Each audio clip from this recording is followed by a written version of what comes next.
Hey there gang, Kawaii50 back at it again with another Fate Grand Order video. This time to talk about what I think is the true shining star of the new Lost Belt. Yes, it is time to talk about Siegfried's wife, Kriemhild. We're going to be going over the best allies, craft essences, and command codes so you can make her calculated, justified, and pure unmitigated sorrow and rage into a pinpoint precision missile that you will use to decimate all of your enemies. Hopefully this video ends up making you do just that. If it does, please consider liking, subscribing, following, sharing, etc. All of that would really help me out as we try to get to 10k subs by the end of this year, and I would appreciate your support in whatever form it may be. Alright, that's enough of the beginning and the gush. Let's talk about what Kriemhild has to offer you. So Kriemhild comes equipped with 1 quick, 2 arts, and 2 buster cards with a single target arts noble Phantasm. Her max HP of 9,922 is on the lower side, but that is negligible as she is a berserker, and berserkers are made of complete paper. She will absolutely get shredded no matter what because of her class, so you're going to need to do your utmost to protect her.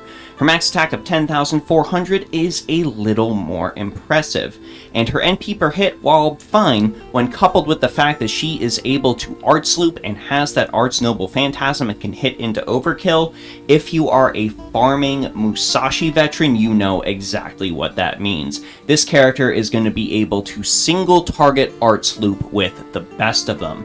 And since she is a berserker, please keep in mind that her star absorption is a measly 19. So it is garbage, and unless you're able to get her something related to, say, like a 5,000% modifier like Minamoto no Raiko has, she is not getting any stars unless you make a lot of them. However, that doesn't necessarily matter for her.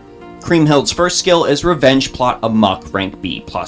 This is a blanket 1 reduction to all of your enemies' NP gauges. Most importantly, it decreases all of their defense by 10 to 20% for 3 turns, and it also provides a nice critical rate decrease to all of those enemies for 3 turns. This overall is a fairly neat debuff skill. You are mainly going to want to be using it for the defense reduction rather than anything else. Even though decreased critical rate is nice against bosses, well, again, Berserker, what can you do about that? So we're going to go ahead and max this skill last. Kriemhild's second skill is Murderous Retribution rank A. This is a 3-turn arts and buster boost. You get a 20 to 30% effectiveness increase.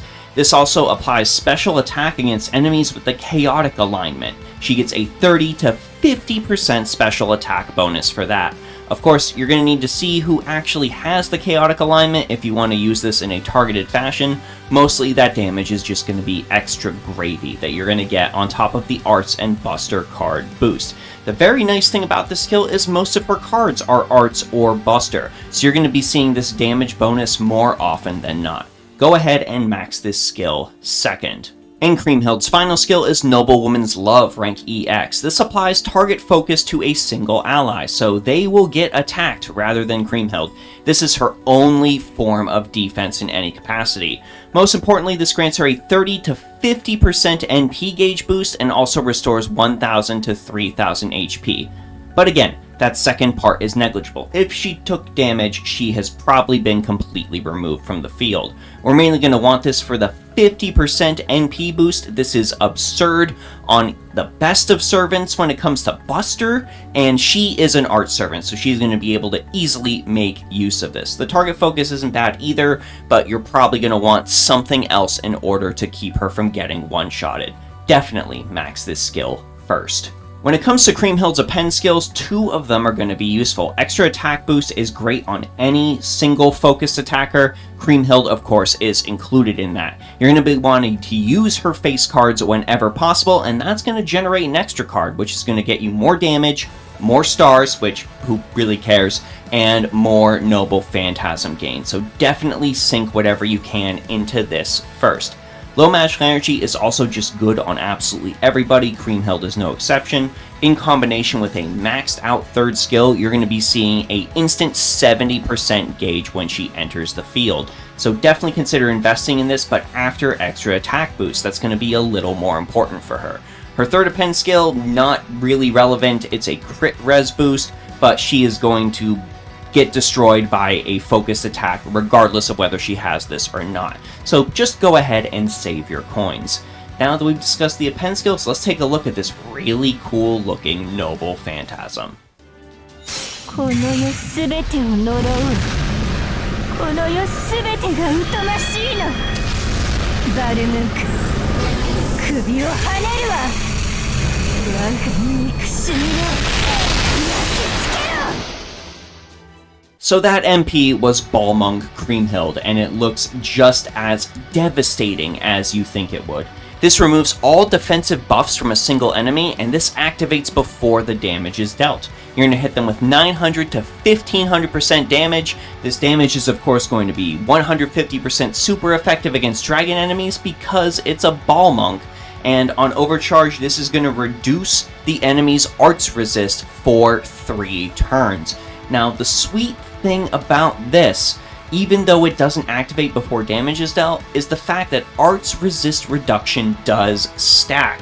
So when you hit your enemy with a following Noble Phantasm, they're going to take even more damage, get another stack of that, and then with another Noble Phantasm, that's right, you're going to be seeing 3 total stacks of arts resist reduction on your enemy, meaning they are going to take a massive amount of damage from those arts cards, definitely rocketing them above your buster cards in effectiveness. Considering Kriemhild is going to be very, very capable of looping, then we are definitely going to want to take advantage of this. And with Kriemhild's Noble Phantasm, this is her main source of damage. This is what you're pushing for. You're pushing to use Balmung whenever possible. So if you really want to use her as your main focus berserker, as many Noble Phantasm levels as possible is advised. Let's get allies out of the way because this is just going to be as easy as you think it is. Castoria. Use a Castoria.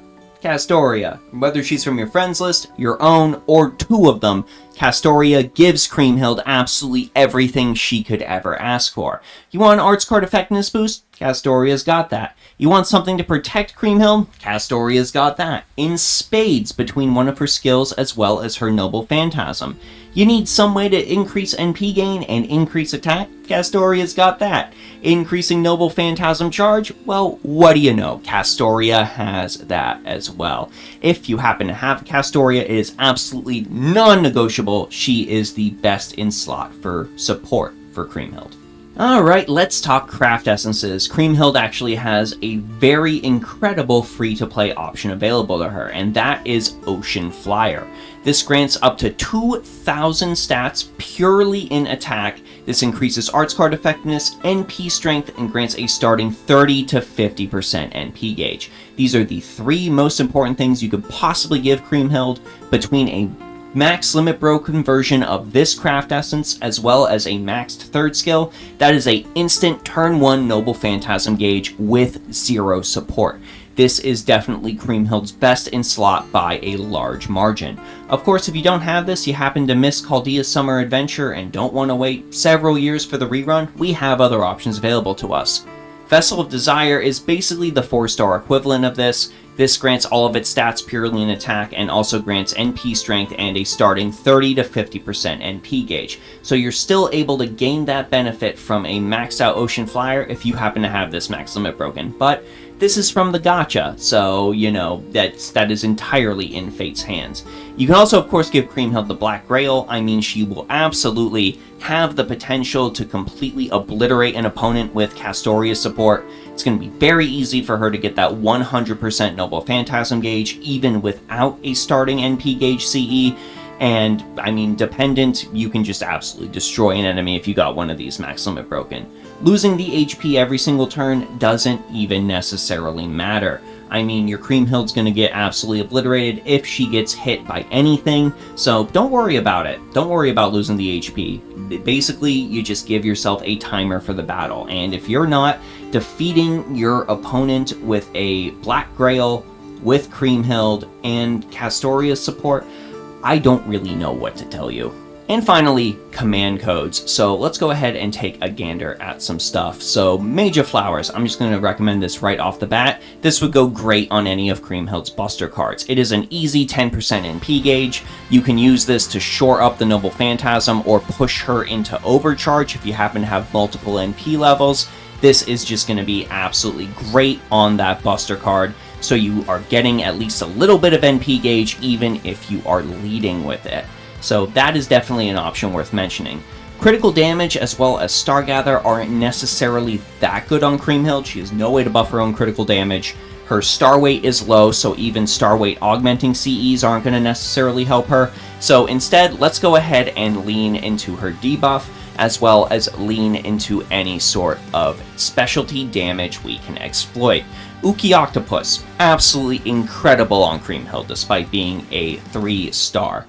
This also has an ability. If you remove an NP damage up buff from an enemy, you are going to inflict a defense down debuff against arts cards against them for 3 turns. Again, this will stack with Kriemhild's own debuff she is able to give the enemy from her Noble Phantasm. So this can be a nice way to stack some extra damage on someone who dares to think they are going to spam a Noble Phantasm against you next turn. Going beyond that, we have a couple of options available to us. You can give Kriemhild Demonic Dragon of Twilight. Of course, she would make great use of her own husband's command code. This increases damage against dragon enemies by 20% on the engraved card, a great way to definitely slay some dragons. You can also give her something like Proprietress of the Sparrows Inn. This grants increased damage against chaotic enemies as well as evil enemies. You can lean into that as well. Any command code that increases damage against chaotic or evil or dragon, actually just mainly chaotic and dragon, but evil's just a nice bonus. Chaotic and dragon stuff, that is going to be excellent when it comes to Kriemhild's command codes. If not, then, I mean, you can just go ahead and throw any sort of debuff cleanse on there, any sort of flat damage increase. Just do what you can to augment that damage without relying on critical star gather and crits. But when it comes to that quick card, I mean, you can throw Star Generation on there, like Code Glitter if you want, or just something like Code Cure to give her some sort of cleanse. The quick card is not necessarily all that important. Gang, I said it in my 2024's Best 4-Star Servants video, and I am going to continue to stick to that here. Kriemhild is the absolute best 4-star servant to hit FGO this year. She does everything a Berserker wants to do. She is going to hit their enemy, and they are going to explode in a shower of, well, you know exactly what I'm getting at. She is absolutely great. Her damage buffs are excellent. She is able to really push the limit with that Noble Phantasm. Her card distribution is great for what she wants to do, and her skills synergize with it. I mean, the only problem some people might want to say is, she's made of paper. She desperately relies on ally support, but knowing FGO's meta like I do, having looked at it for years and years and years, made of paper. This applies to every Berserker in the game, except for maybe Heracles, and he needs a Bond 10 CE in order to really make that a reality. Relies heavily on supports. This entire game is basically built on relying heavily on supports. You send out your main damage dealer, and then all of your supports are going to buff them into oblivion, so you can obliterate whatever you're fighting. A vast majority of the encounters in the game are going to be solved by doing just that. Kriemhild fits that mold of the game. She fits in the meta, and she does what she does better than so many other servants on offer. There's so many other characters that want to do what she does, but just can't nearly do it as well. I would honestly put Kriemhild up there with Heracles in the realm of 4-star servants. She is incredible. She is absolutely worth rolling for. If you ended up summoning her, you should be building her. It is an absolute mistake not to do that. But anyways, gang, I want to know what you all think, so let me know your thoughts on Kriemhild down in the comment section below. I feel like they are absolutely going to mirror mine, but I know I've been proved wrong before. Some people just like to say people are wrong on the internet. It is what it is, and I am prepared for that. As you head down to the comment section, be sure to check out the Discord, the Patreon, and the Ko-fi. Huge thanks to everyone on all those platforms for all their support, and the biggest thanks to you here on YouTube for watching the video to the very end. I really do appreciate that. But anyways, gang, that's it for me, Kawaii 50. I'm off to lament the fact that I didn't get my second most wanted character out of Trom. You'll see what I mean in a future video, and I will see you all in the next one.